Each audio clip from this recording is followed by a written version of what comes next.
오늘 하나님 말씀은 신약 성경 히브리서 제10장입니다. 히브리서 제10장 신약 성경 363페이지입니다. 10장 19절부터 25절에 있는 말씀까지입니다. 제가 봉독해 드립니다. 그러므로 형제들아, 우리가 예수의 피를 힘입어 성소에 들어갈 담력을 얻었나니 그 길은 우리를 위하여 휘장 가운데로 열어놓으신 새로운 살 길이요 휘장은 곧 그의 육체니라.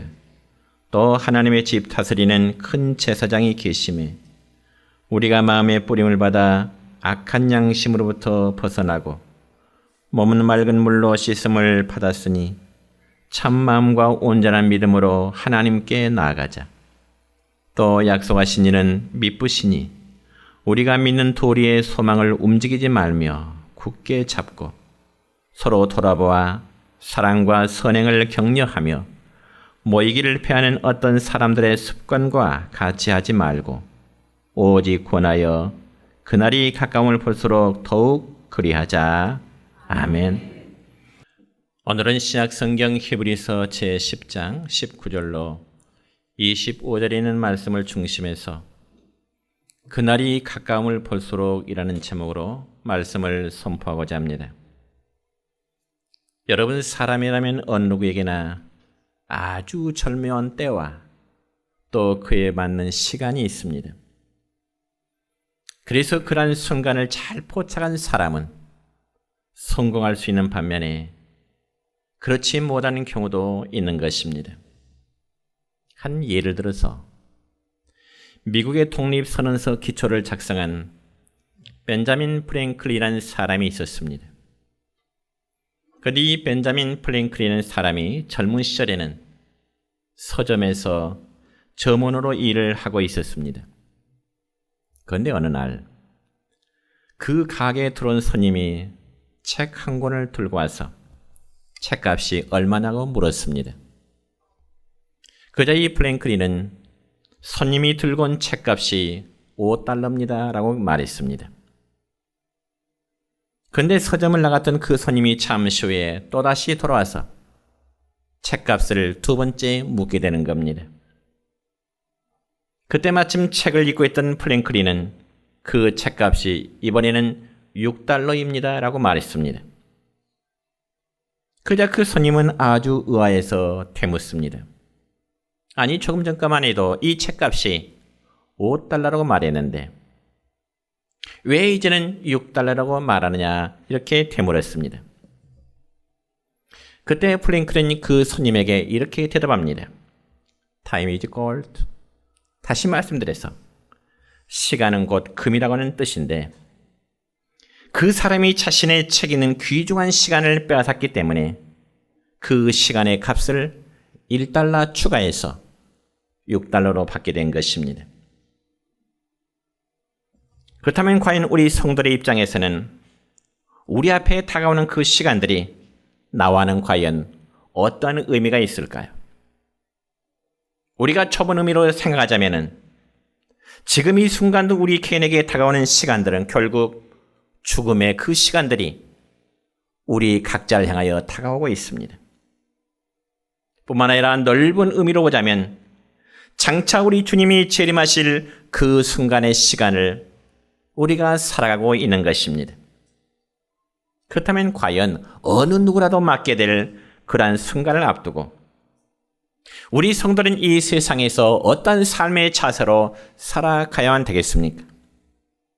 이 점에서 오늘 방금 읽은 성경 말씀을 보면 세 가지의 관점으로 우리에게 말씀하고 있는데, 첫째는 온전한 믿음으로 하나님께 나아가야 된다고 말씀하고 있습니다. 여러분, 오늘 읽은 본문 말씀 가운데 19절의 말씀 보면 이렇게 기록되어 있습니다. 시작. 그러므로 형제들아, 우리가 예수의 피를 힘입어 성소에 들어갈 담력을 얻었나니. 아멘. 그런데 여러분, 여기 담력이라는 원래 의미를 보면 언론의 자유라고 하는 그런 의미가 있습니다. 그러니까 우리는 예수님의 보혈을 힘입어 하나님의 나라에 들어가서 하나님과 자유롭게 대화할 수 있는 그러한 언론의 자유를 얻었다는 말씀인 것입니다. 물론 이런 일이 구약 시대에는 상상도 할 수 없는 일이었습니다.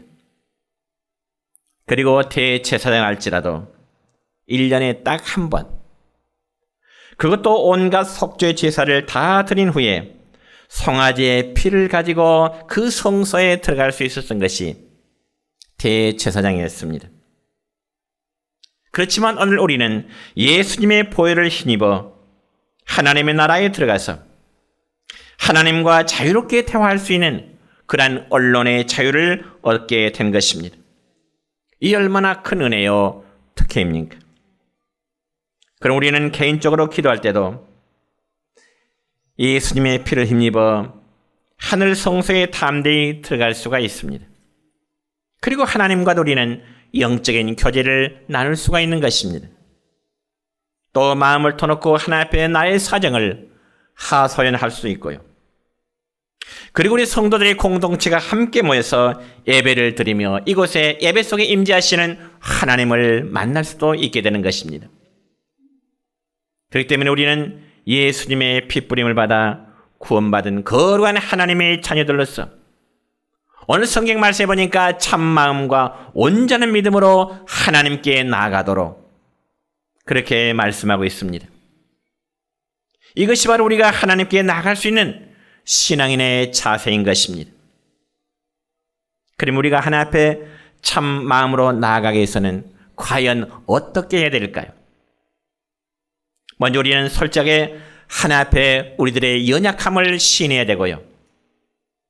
성경에 있는 말씀처럼 우리가 참 마음으로 회개하면서 우리의 있는 모습 그대로 하나님 앞에 나가야 되는 것입니다. 뿐만 아니라 우리 각자가 하나님 앞에 지은 크고 작은 모든 범죄에 대해서 우리 스스로를 변명하거나 내 자신의 죄에 대해서 합리화해서는 안 되는 것입니다. 왜냐하면 여러분, 죄에 대해서 변명하고 합리화하는 것은 하나님 앞에 우리의 참다운 마음이 아니기 때문에 그렇습니다. 특히 우리는 죄에 빠지게 되면 거짓된 마음으로 어떻게 해서라도 자기의 죄를 변명하고 그리고 은폐하려고 하는 그런 경향들이 많습니다. 어쩌면 그런 모습이 여러분의 모습이고 저의 모습일 수도 있습니다. 그렇지만 하나님께 나아가고자 한다면 우리의 마음이 진실할 줄로 믿습니다. 우리의 마음이 참마음이 되어야 될 줄로 믿습니다. 여러분은 여러분의 삶이 힘들고 연약할 때 어디로 그리고 누구에게로 가서 여러분에게 도움을 요청하기를 원하십니까? 때로는 아는 사람을 찾아 어려운 사정을 이야기하면서 도움을 요청할 수 있을 것입니다. 물론 그럴 수 있습니다. 그러나 우리 주위에 아무리 가까운 이웃이라 할지라도 그들은 영원한 우리의 도움이 될 수는 없는 것입니다. 어떤 경우 또다시 눈물을 흘릴 수밖에 없습니다. 그렇기 때문에 성경은 우리에게 말씀하시기를 하나님을 믿는 모든 그리스도인들은 온전한 믿음과 마음으로 하나님께 나아가도록 우리에게 말씀하십니다. 그리고 그분 앞에 우리의 모든 연약함과 허물을 내놓으면서 나의 연약함에 도움을 요청해야 되는 것입니다. 그러면서 하나님과의 친밀한 교제 속에서 우리의 아픔을 치료받고 힘과 위로를 얻을 수 있기를 축원합니다. 그리고 두 번째는 소망에 대한 고백을 굳게 잡으라고 말씀하십니다. 방금 전에 읽었던 본문 23절의 말씀입니다. 시작. 약속하신 이는 미쁘시니 우리가 믿는 도리의 소망을 움직이지 말며 굳게 잡고 아멘.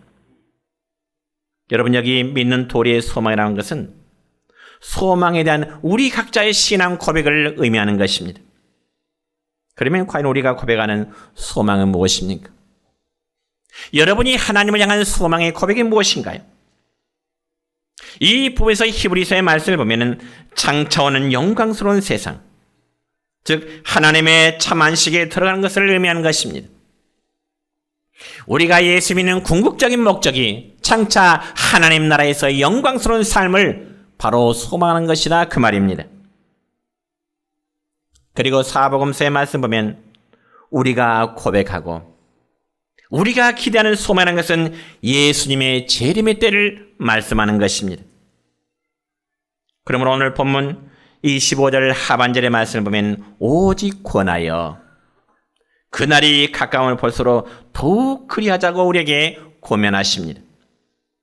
여러분, 그날이 가까울수록이라는 말씀은 바로 우리 주님의 재림의 때가, 그리고 좁은 의미에서 우리 각자의 이 세상에 사는 삶의 시간들이 점점점 가까워 오고 있다는 사실인 것입니다.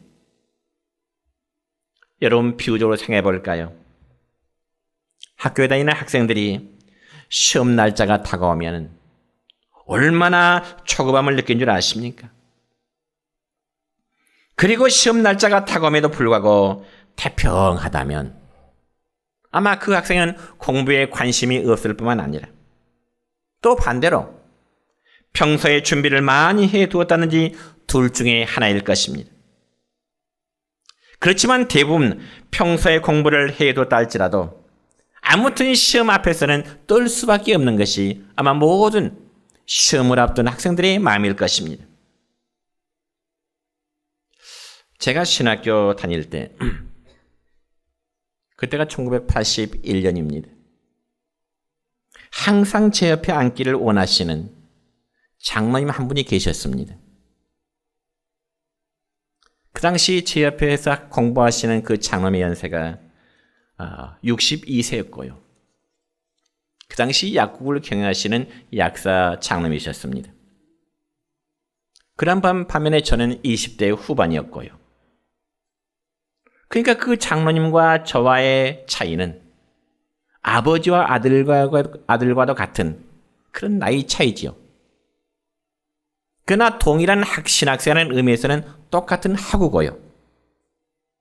그런데 그런 장로님도요, 시험을 앞두면 며칠 전부터 긴장이 돼서 잠도 안 오고 공부가 안 된다는 겁니다. 그리고 시험 날짜가 가까울수록 안절부절하시는 그런 모습을 옆에서 지켜본 경우가 있습니다. 그렇다면 여러분은 주님께서 재림하시라는 그날이 어쩌면 우리가 하루를 더 살 때 우리에게 다가오는 시간이 점점 줄어든다는 그 사실을 우리가 염두에 둔다면 주님의 재림의 사실을 여러분 믿고 계십니까? 그리고 여러분의 삶의 종착 지점이 점점 가까워지고 있다는 사실을 여러분 믿고 계신가요? 그래서 우리는 예배를 드릴 때마다 사도신경으로 우리의 신앙을 고백합니다. 어떻게요? 하늘에 오르사 전능하신 하나님 우편에 앉아 계시다가 저리로서 산자와 죽은 자를 심판하러 오시리라. 믿습니까? 우리가 매 예배 때마다 이러한 우리의 신앙의 고백을 하나님께 드리고 있습니다. 산자와 죽은 자를 심판하러 오시리라. 누가요? 주님이. 이러한 신앙 고백은 사도들로부터 시작하여 지금까지 전해진 우리 모두의 신앙 고백이 되고 있습니다. 그러면 예수 그리스도의 재림이 왜 우리 모두의 소망이 될까요?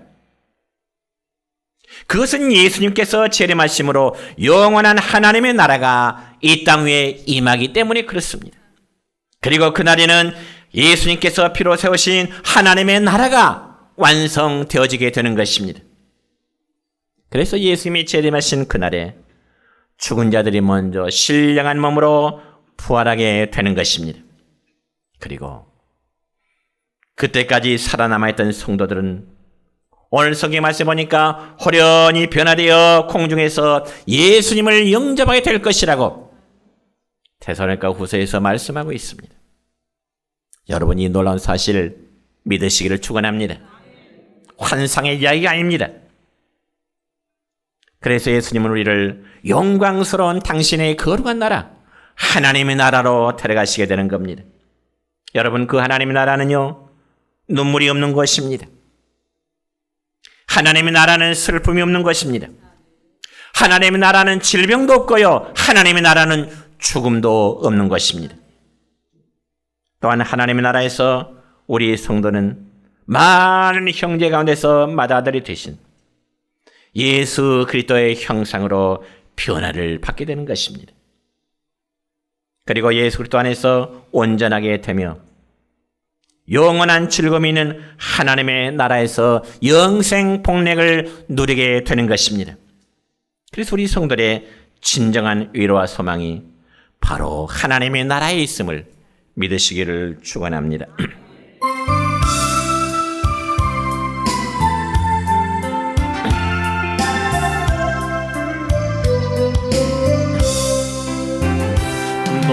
너무나도 아름다워라 주님 계신 영광의 나라 너무나도 귀하도다 주님 계신 영광의 나라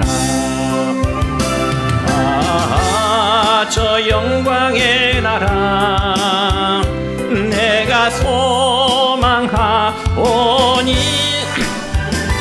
죄가 지금 갈 수 없어 주님 계신 영광의 나라 금은 보화 다 준다 해도 나는 부럽지 않아 내 주님만 바라보니 세상 영화 부럽지 않아 저 영광의 나라 내가 사모하오니 거듭난 자 갈 수 있어 주님 계신 영광의 나라 사랑하는 형제들이여 기름 등불 준비합시다 주님 나라 고리말이니 깨어있어 기도합시다 저 영광의 나라 나를 기다리오니 할렐루야 나는 가리라 주님 계신 영광의 나라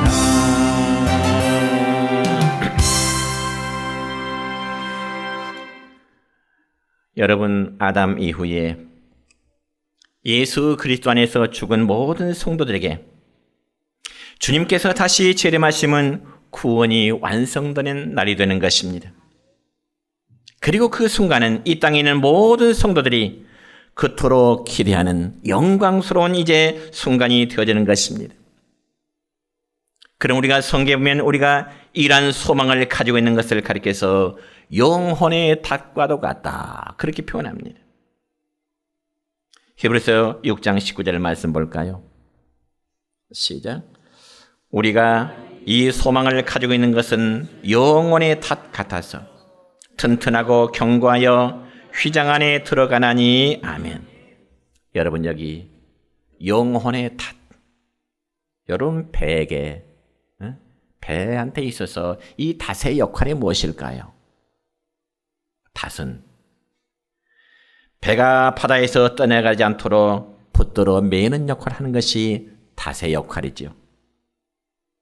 그래서 바다 깊숙이 닷을 내려서 움직이지 않도록 안정시키는 역할을 하는 것이 바로 닷의 역할입니다.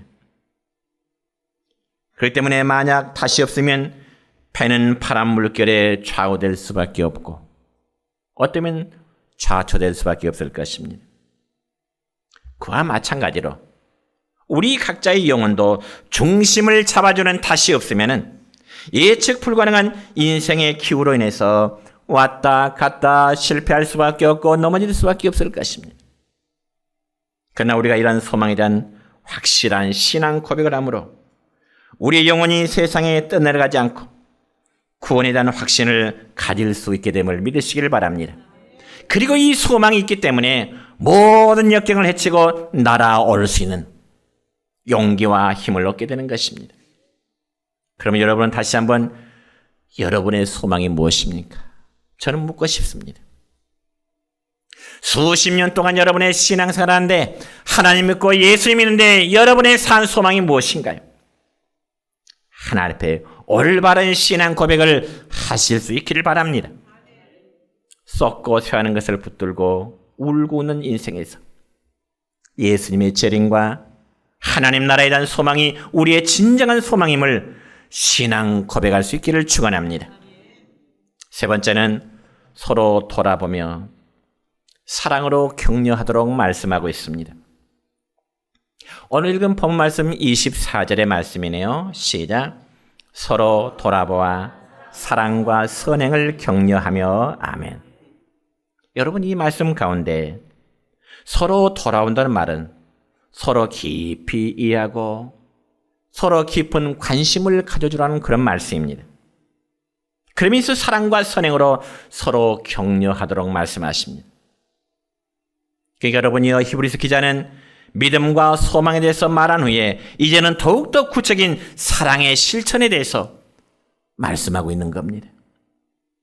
우리가 잘 아는 말씀, 고린도전서 13장 13절의 말씀 보면 우리가 너무나 잘 아는 말씀이 있죠. 시작. 그런즉 믿음, 소망, 사랑 이 세 가지는 항상 있을 것인데 그 중에 제일은 사랑이라. 아멘.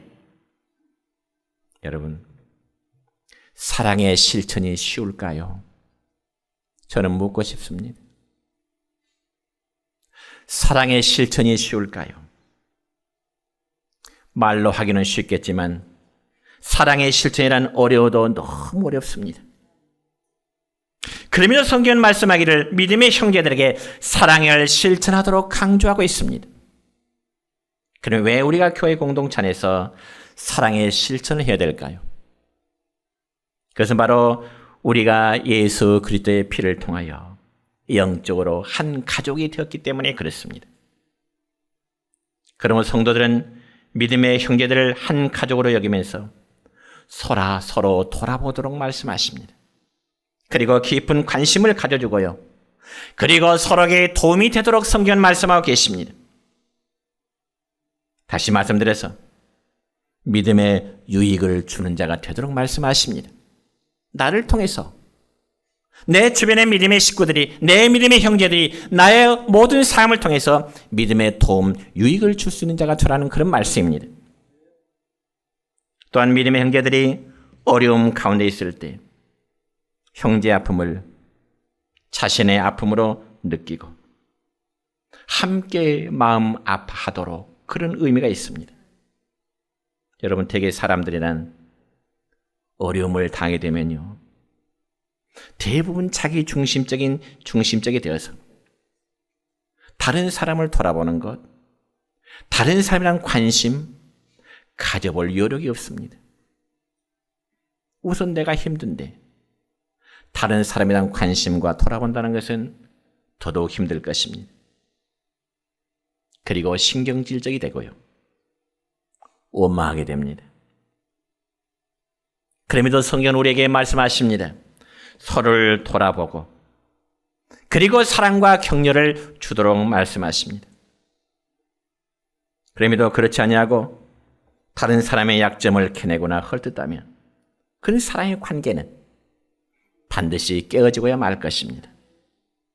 여러분, 교회는 남의 약점을 들추어내면서 즐기는 곳이 되어서는 안 됩니다. 세워주는 자가 되어야지 넘어지게 하는 자가 되어서는 안 된다는 말씀입니다.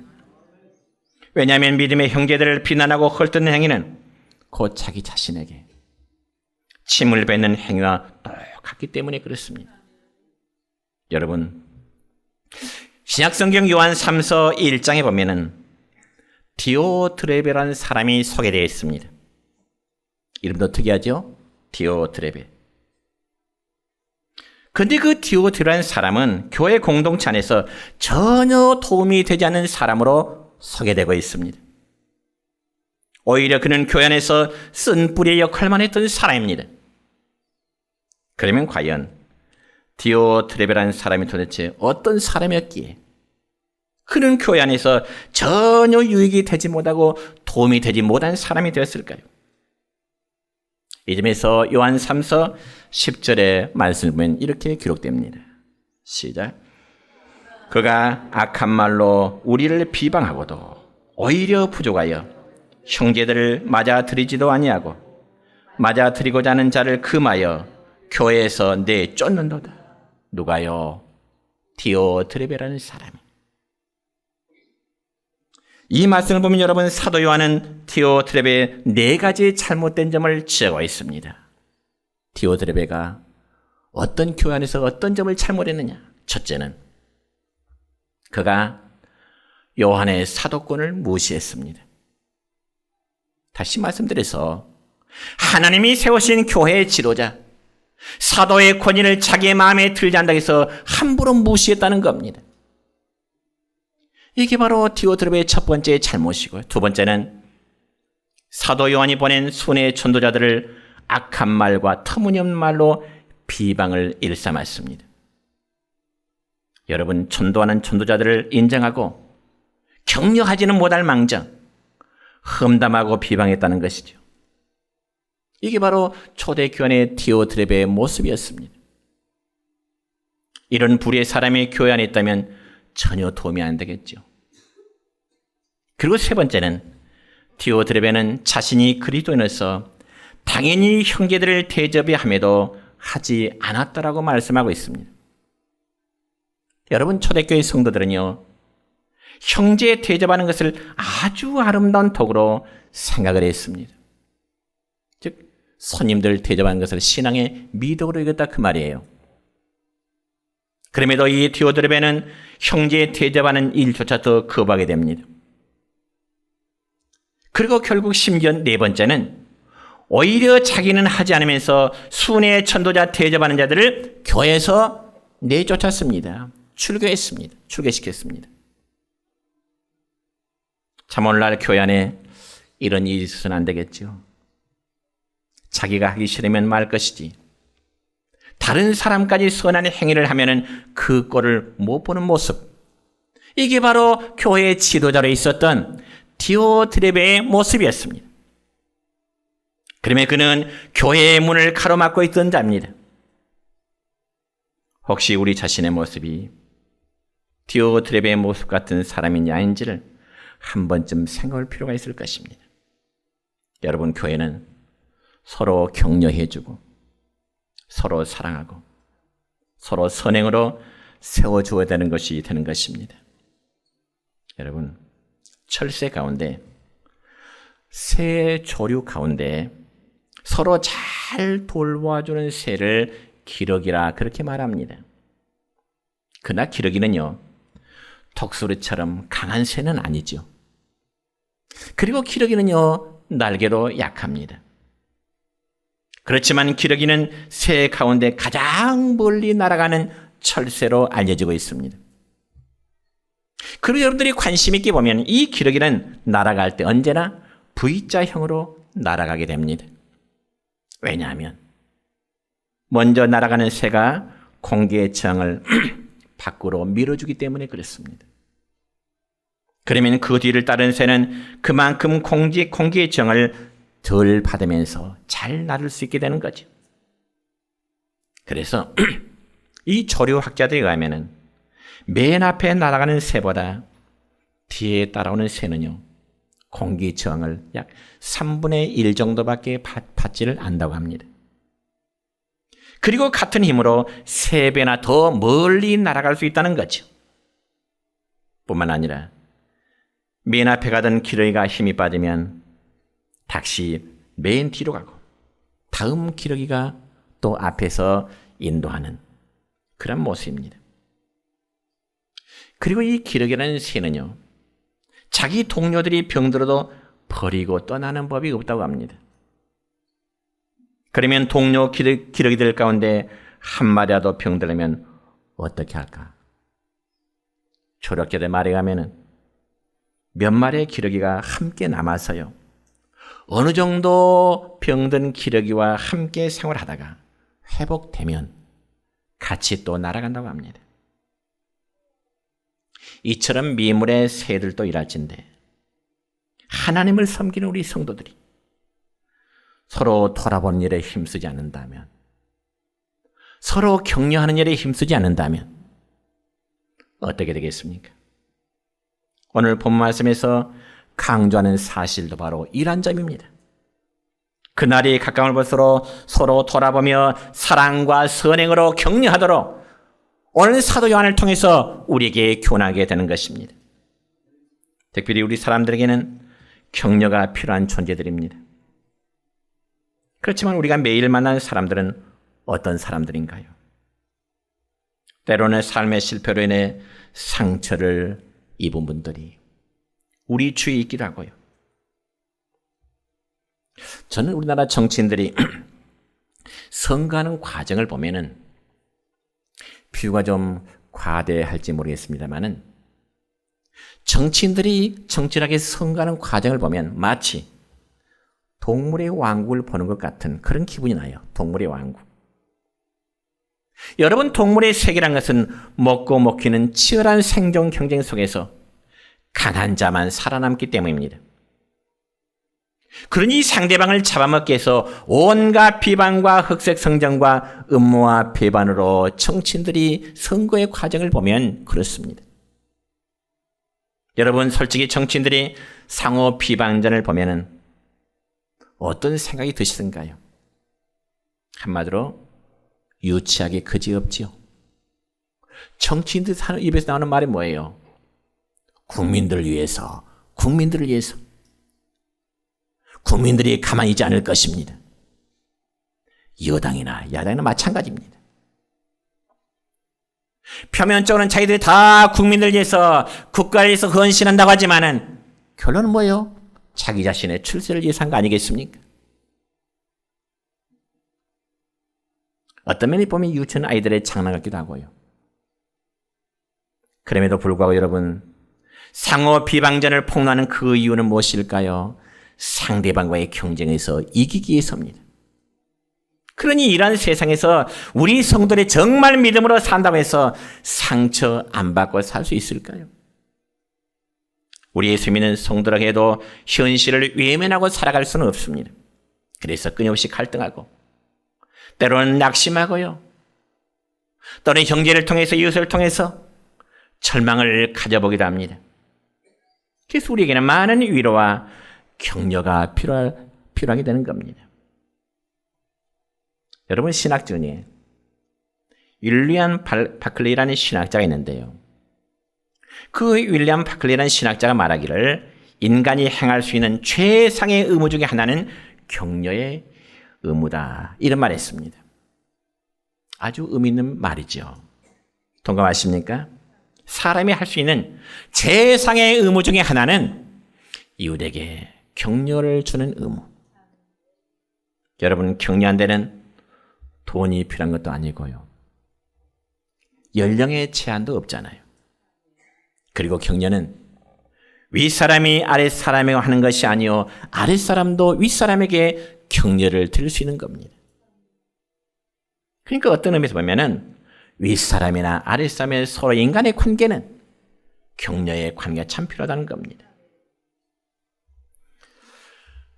저는 작년 12월 30일 한 해의 마지막 날이었죠.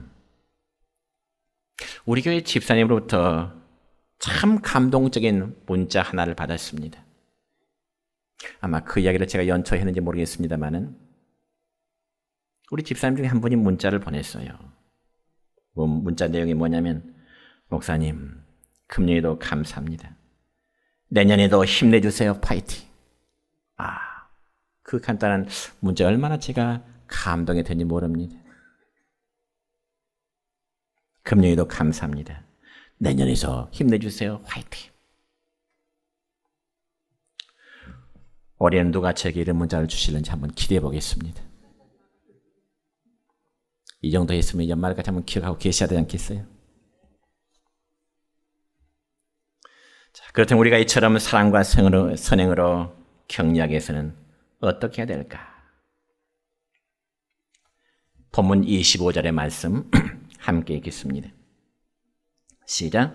모이기를 피하는 어떤 사람들의 습관과 같이 하지 말고 오직 권하여 그날이 가까운 것으로 더욱 그리하자. 아멘. 여러분, 히브리서 기자가 이 본 서신을 기록할 당시에는 성도들 가운데 모임을 기피하는 사람들이 있었던 것 같습니다. 그래서 어떤 성도들은 유대교의 해당 모임 외에 다른 모임에 대해서는 굉장히 소홀했던 것 같아요. 회당 모임만 참석하고 그냥 다른 믿음의 형제들의 모임에는 관심을 두지 않았다는 거죠. 왜냐하면 이유가 있습니다.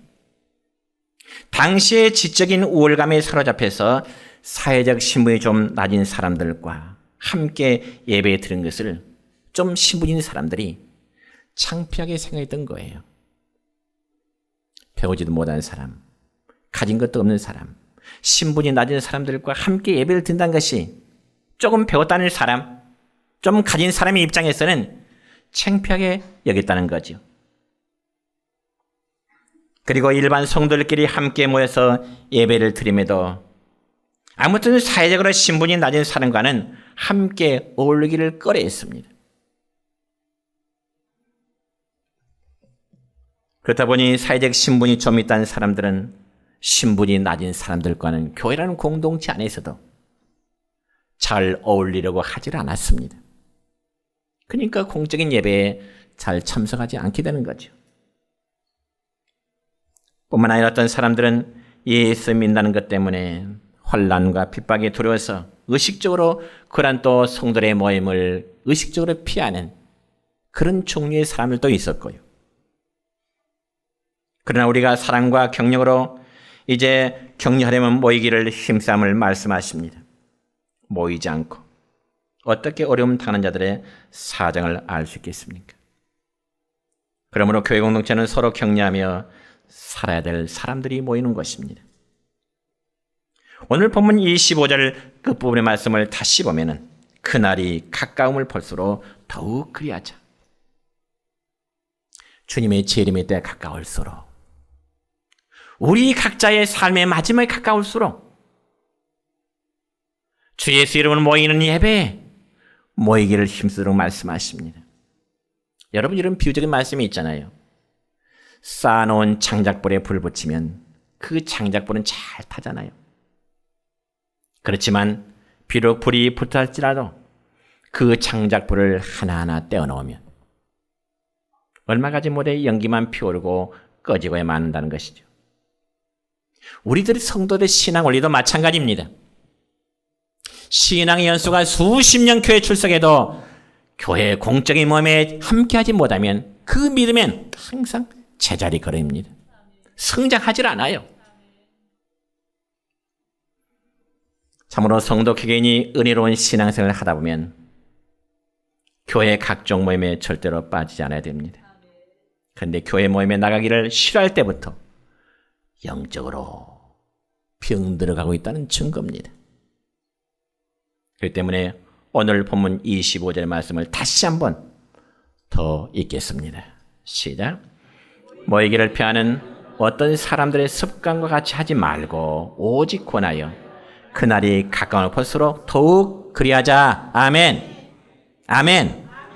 이제 말씀했습니다. 우리 교회는 세상살이 가운데 상처받은 심령이 격려를 받고 고침받는 은혜로운 장소가 되시기를 축원합니다. 그리고 예수님의 재림이 가까움으로 더욱 힘써 모이고 믿음으로 하나님께 나아가고요.